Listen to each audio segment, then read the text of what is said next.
पाकिस्तानचे अणुबॉम्ब संशयाच्या भोवऱ्यात सापडले। पाकिस्तानकडून अणुबॉम्बचा ताबा काढून घ्या अशी आक्रमक मागणी आंतरराष्ट्रीय पटलावर भारताने केलेली आहे। पाकिस्तानसारख्या बेजबाबदार देशाकडे अणुअस्त्र असणं योग्य आहे का, असा खरमरीत सवाल सुद्धा संरक्षण मंत्री राजनाथ सिंह यांनी केला। त्यामुळे पाकिस्तानच्या अडचणी वाढल्या। यावर पाकिस्तान काय भूमिका घेणार हे पाहावं लागेल।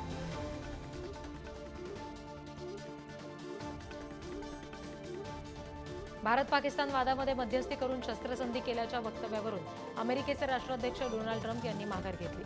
भारत पाकिस्तानच्या वादामध्ये मध्यस्थी केली नसल्याचं ट्रम्प यांनी म्हटलं। मी फक्त वाद मिटवण्यासाठी मदत केली, दोन्ही देशात मध्यस्थी केली नाही, असं ट्रम्प यांनी म्हटलेलं आहे। त्यामुळे डोनाल्ड ट्रम्प यांनी यू-टर्न घेतल्याचं पाहायला मिळतंय।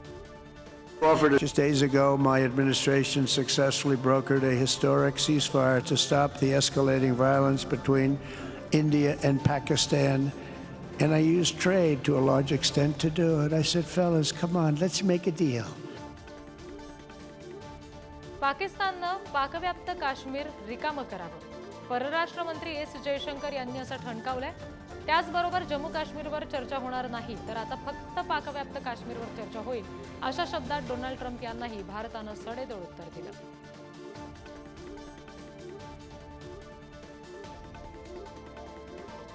दहशतवाद कमी होणार नाही तोपर्यंत सिंधू जल करार स्थगितच राहणार, असं कडक उत्तर परराष्ट्र मंत्री जयशंकर यांनी पाकिस्तानला दिलं। भारतानं कराराला स्थगिती न देता पाणी सोडावं, यासाठी पाकिस्तानकडून गयावया करणं सुरू आहे। We are prepared to discuss with them what is to be done on terrorism. Those are the talks which are feasible. Water issues have been raised. Again, you all know, and I re-emphasize, the Cabinet Committee on Security and the government, obviously, was very clear that the Indus Waters Treaty is held in abeyance and will be continued to be held in abeyance until cross-border terrorism by Pakistan is credibly and irrevocably. संरक्षण मंत्री राजनाथ सिंह आज भुजमधील रुद्रमाता एअरबेसला भेट देणार आहेत। यावेळी राजनाथ सिंह भारतीय जवानांशी संवाद साधतील, शिवाय भारत पाकिस्तान सीमेजवळील सुरक्षा व्यवस्थेचा सुद्धा आढावा घेतील।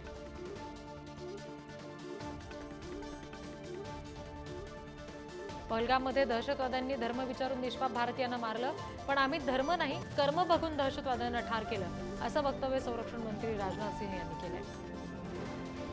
आतंकियों ने भारतीयों को धर्म पूछकर देखकर मारा, धर्म पूछकर मारा, तो हमने आतंकियों को उनका कर्म देखकर मारा है। उन्होंने धर्म देखकर बेगुनाहों की जान ली, यह पाकिस्तान का कर्म था। हमने कर्म देखकर उनका खात्मा किया, यह हमारा भारतीय धर्म है। भारत आणि पाकिस्तान यांच्यातील युद्धविराम 18 मे पर्यंत वाढवण्याचा निर्णय दोन्ही देशांच्या डीजीएमओमध्ये झाल्याची माहिती आहे। या अगोदर 10 मेला दोन्ही देशांच्या डीजीएमओंनी 12 मे पर्यंत युद्धविराम करण्याची सहमती दर्शवली होती। मात्र पाकिस्तानचे उपपंतप्रधान आणि परराष्ट्र मंत्री इशाक दार यांनी युद्धविराम 18 मे पर्यंत वाढवण्यासंदर्भात भाष्य केलं। काँग्रेस नेते राहुल गांधी आज पत्रकार परिषद घेणार आहेत। यावेळी भारत पाकिस्तान तणाव, युद्धबंदी, अमेरिकेचे राष्ट्राध्यक्ष डोनाल्ड ट्रम्प यांच्यातील युद्धबंदीतील भूमिका नेमकी काय, यावर राहुल गांधी सरकारला सवाल करतील अशी शक्यता आहे। त्यामुळे राहुल गांधी आजच्या पत्रकार परिषदेमध्ये काय बोलतात याकडे सगळ्यांचं लक्ष आहे।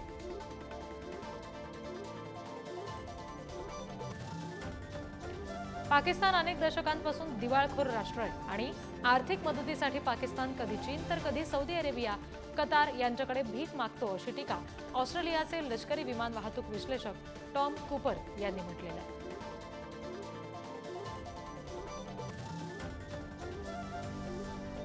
भारतात ॲपल उत्पादनं बंद करा असा सल्ला अमेरिकेचे राष्ट्राध्यक्ष डोनाल्ड ट्रम्प यांनी दिला। ॲपलचे सीईओ टिम कुक यांनी ट्रम्प यांनी हा सल्ला दिला आणि त्यामुळे भारतातील ॲपल उत्पादनांची निर्मिती बंद होणार का, हा सवाल निर्माण झालाय। ट्रम्प यांच्या ॲपलवरील पोस्टवर अभिनेत्री कंगना रनौत यांनी टीका केली। मात्र जेपी नड्डांच्या विनंतीनंतर पोस्ट डिलीट केली। पंतप्रधान मोदींच्या एवढी लोकप्रियता डोनाल्ड ट्रम्प यांची नाही, असं ट्विट कंगना यांनी केलं होतं। सिंधू जलकरार पुन्हा सुरू करण्यासाठी पाकिस्तानकडून धडपड सुरू असल्याचं पाहायला मिळत आहे। या संदर्भात दहशतवाद रोखा, मगच चर्चा करू अशी भूमिका भारताने घेतली। त्यामुळे भारत तुलबुल नौवहन प्रकल्पाचं काम पुन्हा सुरू करण्याची शक्यता आहे। अमेरिकेचे माजी पेंटागॉन अधिकारी आणि अमेरिकन एंटरप्राइज इन्स्टिट्यूटचे वरिष्ठ सहकारी मायकल रुबिन यांनी पाकिस्तानवर बोचरी टीका केली. भारताच्या आक्रमक हल्ल्यानंतर पाकिस्तान घाबरलेल्या कुत्र्यासारखं शरण आलाय. भारत लष्कर आणि राजनैतिक अशा दोन्ही पातळ्यांवर विजयी झाल्याचं विधान रुबिन यांनी केलं. भारतासोबतच्या युद्धात पाकिस्तानचा लाजिरवाणा पराभव झालाय. पाक लष्कर ही संस्था एक प्रकारचा कर्करोग आहे जी पाकिस्तानच्या समाजाला पोखरते. एक लष्कर म्हणून ती पूर्णतः अकार्यक्षम आहे अशी खोचक टीका सुद्धा रुबिन यांनी केली. जम्मू काश्मीरच्या पुलवामामध्ये त्राल भागात आणखी 3 दहशतवाद्यांचा खात्मा करण्यात आलाय. आज सकाळपासूनच भारतीय जवान आणि दहशतवाद्यांमध्ये चकमक सुरू होती. 48 तासात एकूण 6 दहशतवाद्यांना कंठस्नान घालण्यात भारतीय सैन्याला यश आलंय. जैश ए मोहम्मद आणि हिजबुल्लाच्या 3घांचा खात्मा केलेला आहे. त्राल भागात आणखी काही दहशतवादी लपल्याची चर्चा आहे. त्यामुळे भारतीय लष्कराकडून सर्च ऑपरेशन सुरू आहे. भारत पाकिस्तानमध्ये झालेल्या शस्त्रसंधीनंतरही त्रालमध्ये दहशतवादी आढळले, त्यामुळे चिंता व्यक्त होती. भारत आणि पाकिस्तानमध्ये नुकताच झालेल्या 4 दिवसीय संघर्षानं तुर्कीनं पाकिस्तानला मोठी लष्करी मदत केली. सूत्रांनी दिलेल्या माहितीनुसार तुर्कीनं पाकिस्तानला तब्बल 350 पेक्षा अधिक अत्याधुनिक ड्रोन पुरवले. विशेष म्हणजे या कारवाईमध्ये तुर्कीच्या 2 लष्करी अधिकाऱ्यांचा सुद्धा मृत्यू झाल्याचं सांगितलं जातंय. तुर्कीनं फक्त ड्रोनच दिले नाहीत तर आपल्या लष्करी सल्लागारांना सुद्धा पाकिस्तानमध्ये पाठवलं. भारताविरुद्ध ड्रोन हल्ल्यासाठी मार्गदर्शन सुद्धा केलं. पाकनं अनेक ड्रोन याच्यामध्ये वापरलेले आहेत. जेएनयू विद्यापीठानं तुर्कीच्या इनोनू या विद्यापीठासोबतचा सामंजस्य करार स्थगित केला. तुर्कीनं पाकिस्तानला पाठिंबा दिल्यामुळे जेएनयूने हा मोठा निर्णय घेतला.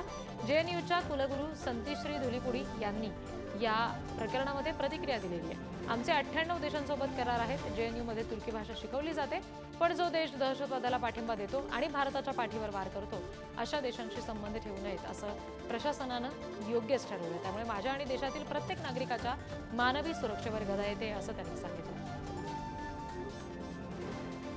भारतीय निर्यात संघटना म्हणजेच FIEOने तुर्कीने पाकिस्तानला दिलेल्या पाठिंब्याचा निषेध केला. याच्या विरोधात FIEOने नियोजित असलेला तुर्की दौरा रद्द केला. निर्यातदार संघटनेचं प्रतिनिधी मंडळ सप्टेंबर महिन्याच्या मध्यात तुर्कीला जाणार होतं. मात्र तुर्कीच्या पाकिस्तान समर्थनामुळे हे दौरे रद्द करण्यात आले. तुर्कीचा पाकिस्तानला पाठिंबा कायम असल्याने हा निर्णय भारत आणि तुर्कीच्या व्यापारी संबंधांवर परिणाम करू शकतो अशी शक्यता वर्तवली जाते. इंडियन फिल्म इंडस्ट्रीकडून सुद्धा तुर्कीला धक्का देण्यात आला. ऑल इंडियन सिनेवर्कर्स असोसिएशनकडून चित्रपट आणि मालिकांचं तुर्कीमधील चित्रीकरण बॅन करण्यात आलं. पाकिस्तानला पाठिंबा देणाऱ्या तुर्कीमध्ये आता यानंतरही एकाही चित्रपटाचं अथवा मालिकेचं चित्रीकरण होणार नाही अशी भूमिका ऑल इंडियन सिनेवर्कर्स असोसिएशनकडून घेतली गेली. तुर्कीनं पाकिस्तानला जो उघडपणे पाठिंबा दिलाय त्याची आता त्यांना फार मोठी किंमत मोजावी लागणार आहे, ही प्रतिक्रिया सुद्धा दिली जाते. भारतातील तुर्कीच्या सेलेबिनास या कंपनीचा सुरक्षा परवाना रद्द केलेला आहे. भारत सरकारच्या bureau of civil aviation security विभागानं तुर्कीच्या सेलेब ग्राउंड हँडलिंग सर्व्हिस या कंपनीचा सुरक्षा परवाना रद्द केला. ही कारवाई अत्यंत महत्त्वाची मानली जाते, कारण सेलेब कंपनी दिल्ली, मुंबई, बेंगलोर, हैदराबाद यासारख्या मुख्य विमानतळांवर ग्राउंड हँडलिंगची जबाबदारी पार पाडत होती. तुर्कीनं पाकिस्तानला दिलेल्या पाठिंब्यानंतर हा निर्णय घेतला गेला.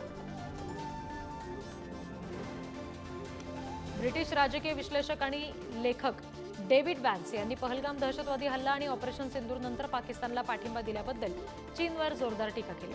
चीन या प्रदेशामध्ये पाकिस्तानला एक प्यादा म्हणून वापरत आहे. चीनवर विश्वास ठेवता येणार नाही हे डोनाल्ड ट्रम्प यांनी समजावून घ्यायला हवं होतं असं वॅन्स म्हणाले. योग्य पाठिंबा मिळाल्यास भारत चीन विरुद्ध पश्चिम राष्ट्रांसाठी एक मजबूत संरक्षक भिंत ठरू शकतो असंही त्यांनी सांगितलं. न्यूयॉर्क टाइम्स आणि वॉशिंग्टन पोस्ट यांनी केलेल्या विश्लेषणामधून पाकिस्तानमध्ये भारतानं केलेल्या हल्ल्यांमुळे किती नुकसान झालं याचा अंदाज समोर आला. भारताच्या हल्ल्यामुळे पाकिस्तानातील दहशतवादी तळ आणि पायाभूत सुविधांना मोठं नुकसान पोहोचलंय. हल्ल्यामध्ये अनेक इमारती पूर्णपणे नष्ट झाल्यात तर काही ठिकाणी पडझड झाली आहे. भारताच्या या हल्ल्यामध्ये फक्त तळ उद्ध्वस्त झाले नसून त्यांच्या शस्त्रसाठ्याचं आणि प्रशिक्षणाचं मोठं नुकसान झालंय. यावर अहवालामध्ये प्रकाश टाकण्यात आलाय. जम्मू काश्मीरच्या पहलगाममध्ये झालेल्या दहशतवादी हल्ल्याबाबत भारतानं संयुक्त राष्ट्रांमध्ये महत्त्वपूर्ण माहिती सादर केली. पाकिस्तानच्या पाठबळावर चालणाऱ्या लष्कर ए तैयबाच्या संबंधित द रेझिस्टन्स फ्रंट या दहशतवादी संघटनेनं हल्ल्याची जबाबदारी सुरुवातीला स्वीकारली होती, पण भारतीय अधिकाऱ्यांच्या म्हणण्यानुसार नंतर TRFने आपल्या पाकिस्तानातील आदेशांवर ही जबाबदारी नाकारली. पार्श्वभूमीवर भारतानं UN-मधील 1267 निर्बंध समितीला TRFच्या कारवायांसंदर्भात सविस्तर माहिती दिली. पाकिस्तानचा आणखी एक पोरखेळ समोर आला. पाकिस्तानचे पंतप्रधान शाहबाज शरीफ यांनी पंतप्रधान नरेंद्र मोदी यांची नक्कल केली. मोदींनी आदमपूर इथे जाऊन भारतीय सैन्य दलाची भेट घेतली आणि त्यांच्या पाठीवर थाप मारून त्यांचं कौतुक केलं होतं. याचीच नक्कल शाहबाज शरीफ यांनी पाकिस्तानच्या सैन्याची भेट घेऊन केलेली आहे, त्यांचं कौतुक करून केलेली आहे. नंतर तिथेच एका रणगाड्यावर उभं राहून भाषण सुरू केलं. संपूर्ण परिसरात युद्धासारखी स्थिती निर्माण झालेली होती. पाकिस्तानची वाईट अवस्था असून राजकीय पटलावर टिकून राहण्यासाठीचे हे त्यांचे प्रयत्न सुरू आहेत. भारत पाकिस्तान संघर्षाच्या पार्श्वभूमीवर एक मोठा धक्कादायक खुलासा समोर आला. सूत्रांच्या माहितीनुसार चीनच्या सॅटेलाइटने पाकिस्तानने आता भारतीय सीमा भागातील हालचालींवर लक्ष ठेवायला सुरुवात केलेली आहे. भारताने पाकिस्तानला प्रत्युत्तर देताना पाकिस्तानच्या भागातील दहशतवादी तळ उद्ध्वस्त केले. याच्यामध्ये 100 पेक्षा अधिक दहशतवादी मारले गेले, तर पाकिस्तानचे 13 सैनिक ठार झाल्याची सुद्धा माहिती आहे. समाजवादी पक्षाचे खासदार रामगोपाल यादव यांनी भर सभेत विंग कमांडर व्योमिका सिंह यांच्या जातीचा उल्लेख केला. व्योमिका सिंह यांच्या नावाचा व्यवस्थित उल्लेख त्यांनी केला नाही, चुकीचं नाव घेतलं आणि त्यानंतर इतरांनी योग्य नाव काय ते सांगितल्यानंतर त्यांच्या जातीचा सुद्धा उल्लेख केला. त्याच्यामुळे यादव आता वादात सापडलेले आहेत. त्यांच्यावर प्रचंड मोठ्या प्रमाणात टीका होते. आपको बता दूं कि दिव्या सिंह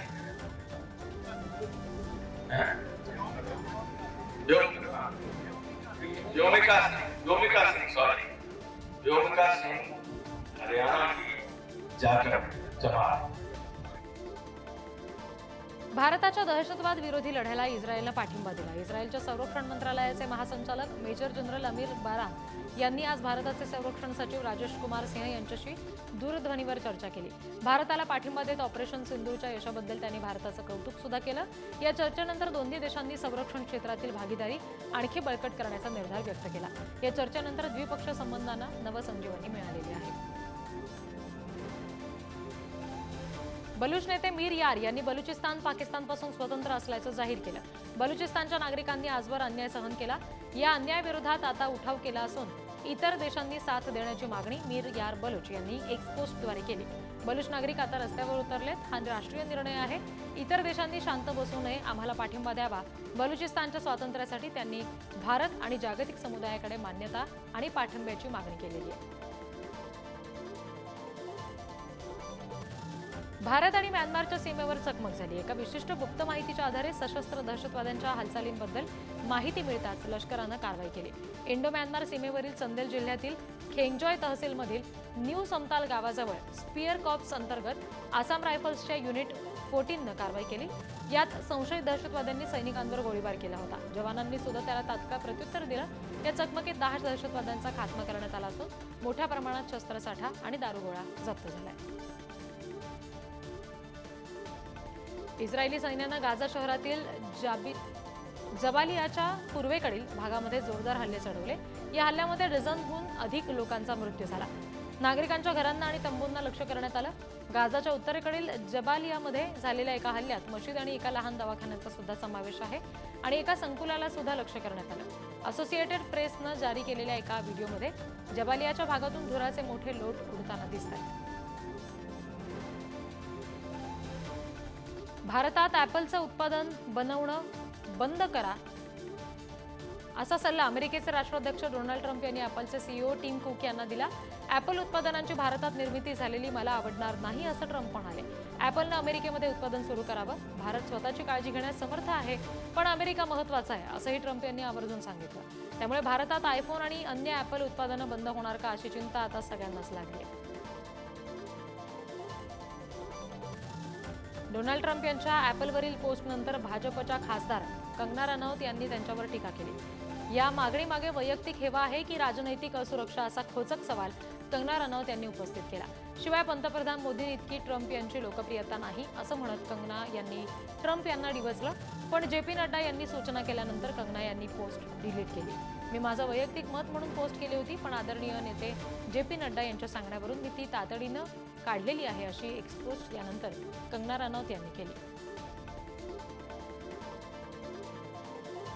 उत्तर युरोपमधील देश एस्टोनियामध्ये सुरू असलेल्या सील 2025 या लष्करी सरावात अनेक युक्रेनियन ड्रोन ऑपरेटर सहभागी झाले. 5 मे पासून सुरू झालेल्या सरावात एस्टोनियाच्या सशस्त्र दलातील 16,000पेक्षा अधिक सदस्य आणि 11 मित्र राष्ट्रांचे सैन्य भाग घेत आहेत. सील हा सराव नाटो लष्करी युतीच्या मोठ्या स्टेड फास्ट डेटरन्स 25चा भाग आहे. नाटोच्या अलाइड जॉईंट फोर्सेस कमांड यांच्याकडून या सरावाचा उपयोग प्रतिबंध आणि संरक्षण कार्यांचं नियोजन आणि संचालन करण्याचा सराव करण्यासाठी केला गेला. रशिया आणि चीनने चक्क चंद्रावर अणुऊर्जा प्रकल्प उभारण्याचा ऐतिहासिक करार केलाय.